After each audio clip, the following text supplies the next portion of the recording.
Depuis quelques décennies, on constate une augmentation de la température à l'échelle planétaire.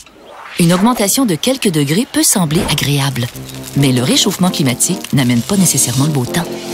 Qu'en est-il exactement? Le Soleil réchauffe la Terre qui absorbe une partie de la chaleur.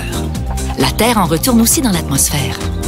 L'atmosphère agit comme une serre en retenant cette chaleur. On appelle ce phénomène l'effet de serre. Ce sont les gaz à effet de serre, les GES, comme le CO2, qui sont responsables de ce phénomène. Des GES sont émis naturellement, notamment par la respiration des êtres vivants et les volcans, mais les activités humaines en émettent aussi de plus en plus.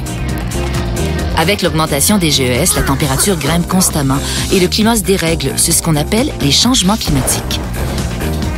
Partout dans le monde, les effets des changements climatiques se font sentir. Les glaces fondent, le niveau de la mer augmente, des espèces animales et végétales ont de la difficulté à s'adapter. Certains habitats pourraient même disparaître. Des événements météorologiques extrêmes surviennent plus fréquemment. Le Québec n'y échappe pas. Augmentation des vagues de chaleur et des épisodes de précipitations abondantes menant à des crues éclairs qui causent des inondations. Dégradation du pergélisol au nord, sur lequel on a construit des bâtiments, des routes et des pistes d'atterrissage. Accélération de l'érosion des berges dans les régions maritimes.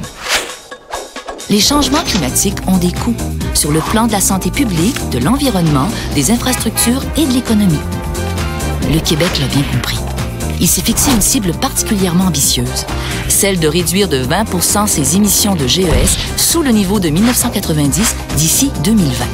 Pour y parvenir, il a mis en place des mesures qui visent les principaux secteurs émetteurs de GES, comme les transports et les industries.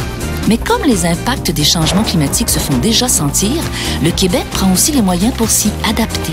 La stratégie gouvernementale d'adaptation au changement climatique identifie les secteurs de la société les plus vulnérables et les interventions nécessaires. Par exemple, prévenir les impacts des vagues de chaleur en aménageant des espaces verts qui procurent de l'ombre et diminuent la température. Protéger les sources d'eau potable et mieux gérer les eaux de pluie.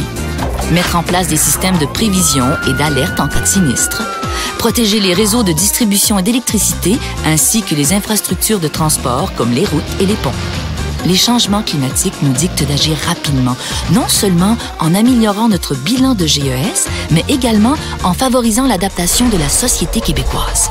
C'est ce que le Québec fait. Le Québec en action vers 2020.